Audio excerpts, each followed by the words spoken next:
Welcome back. All right, so resuming my series looking at teams that get eliminated from the playoffs. Today we're going to talk about the Calgary Flames. The Flames did make it into round two.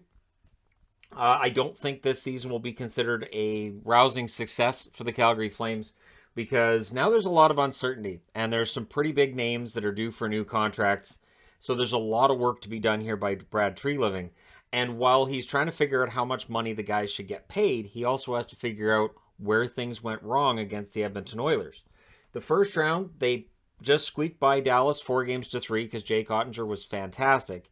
In round two, things kind of fell apart. Clearly, the Edmonton Oilers had a book on Markstrom, also a book on how to break down the Calgary Flames defense, because I don't think it's all on Markstrom. I think that there was more to it than that.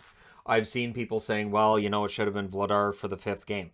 I don't think Vladar beats the Oilers either, and I say that as a Bruins fan who likes Vladar, but I don't think that would have helped.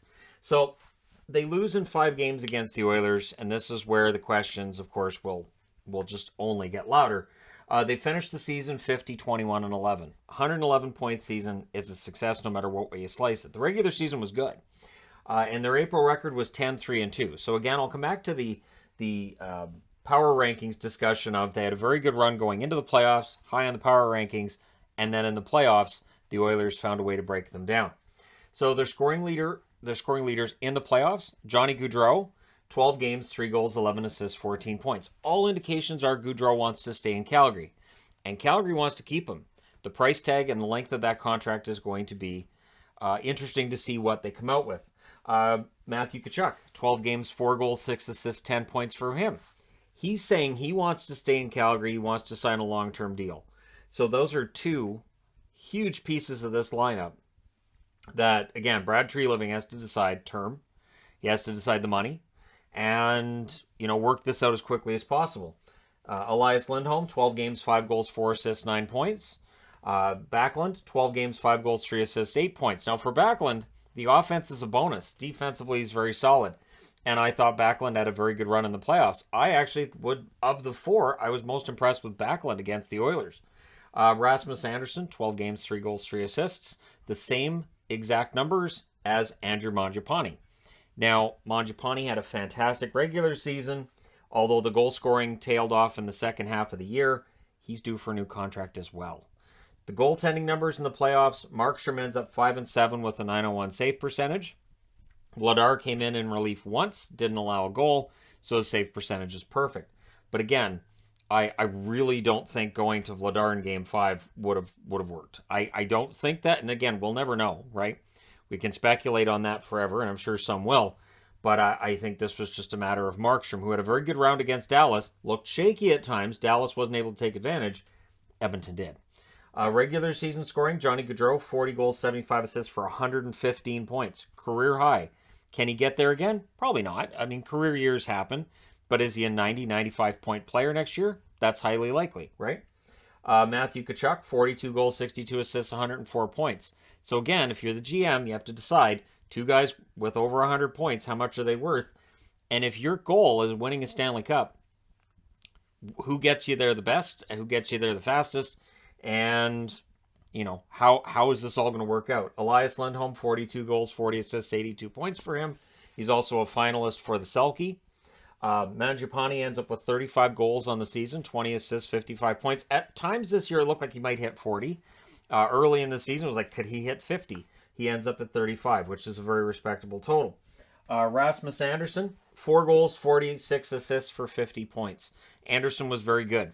And Calgary's blue line in general, losing Giordano didn't turn out to be as much of a detriment to them as might have been expected.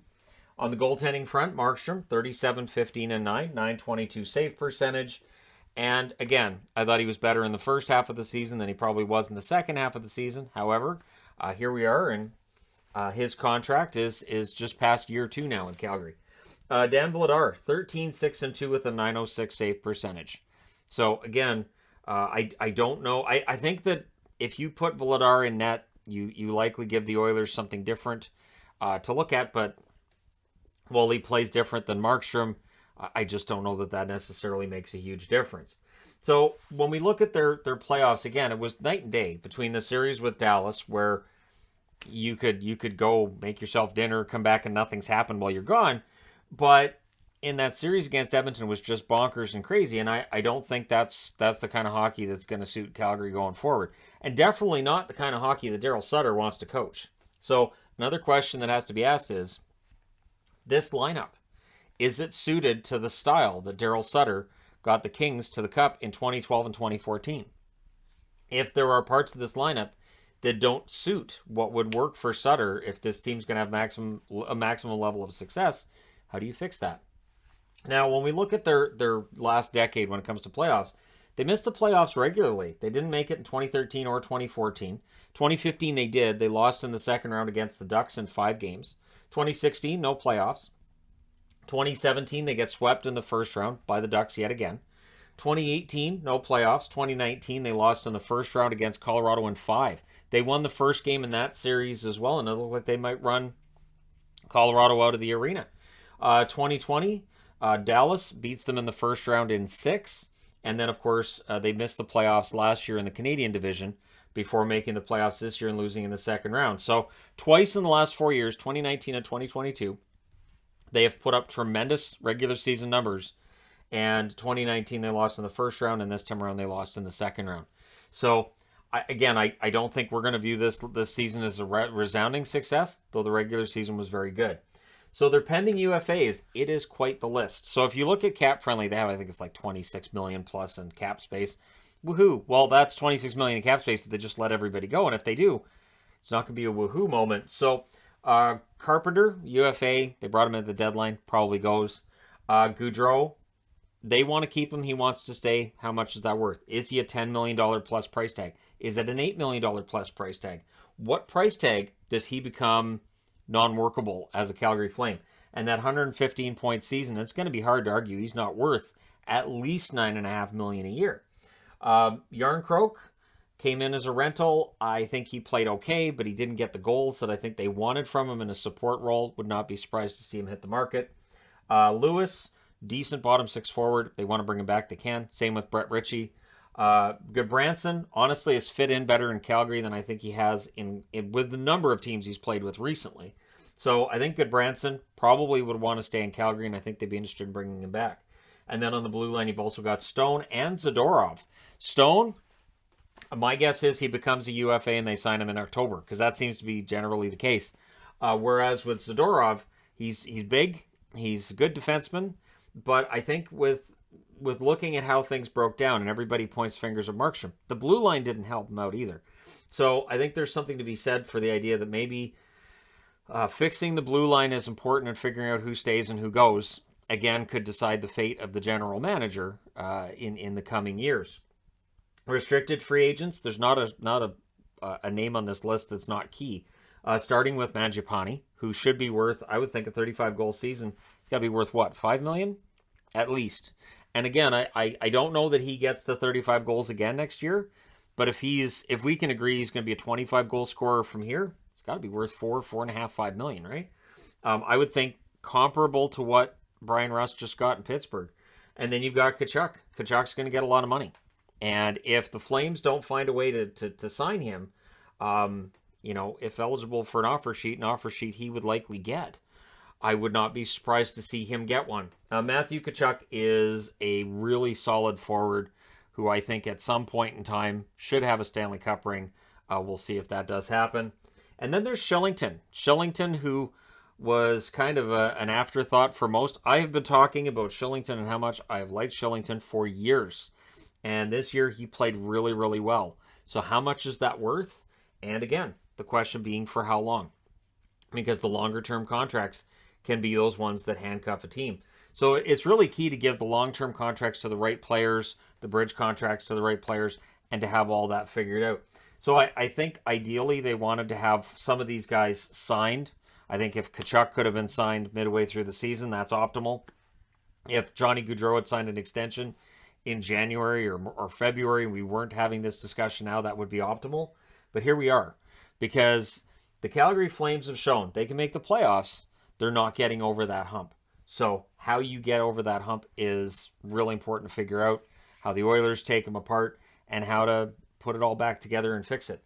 The Flames are a good team. They absolutely are. I think they're well run. I think Daryl Sutter's a good coach. I've seen a lot of people saying he got out coached in the playoffs. Maybe, but I remember hearing that the last time he was the coach of the Flames too, and then he had some success after that. So I don't get as much into the out coach side of things as others might. And again, this is where I'll come back to the point of maybe it's not as much being out coached. Maybe the players he wanted in this situation that he would have had with LA a decade ago, where he can counter and he can make all this, he can make the right adjustments. Maybe he didn't have the right personnel in Calgary to make that happen. So we'll see how things turn out for Calgary. But if management says, we've got to make changes, you have a lot of cap space to make changes if you let players go, or if you can talk them into coming back on a discount. So that's the question mark too, right? Who's going to be willing to sign for a discount to play in Calgary? Because again, we sometimes talk, glowingly about players that sign discount contracts and are, looking out for the good of the team.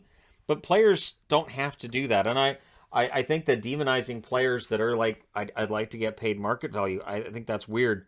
But as I don't understand that. I think most of us in that situation, if you're being told you can make a certain amount of money at one job or you can make a certain amount of money at another, and it's much higher, you can be like, well, I'm going to take the one that pays more. So in the event, like Tkachuk, if Tkachuk's being offered, and I'm going to go ahead and use a number that's not anywhere near accurate, the Flames say, hey, Matthew, $3.5 million.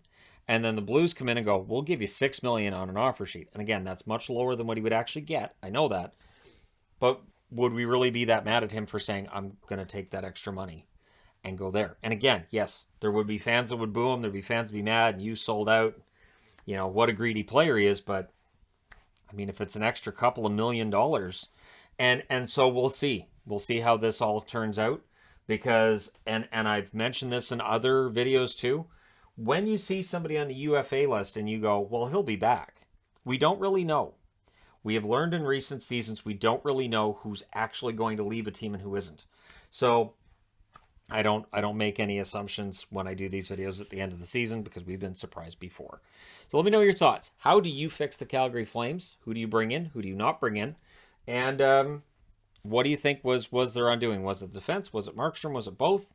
Did the Oilers just have a really good game plan? I think the Oilers don't get enough credit for having a really good game plan against Calgary. But let me know your thoughts in the comment section below.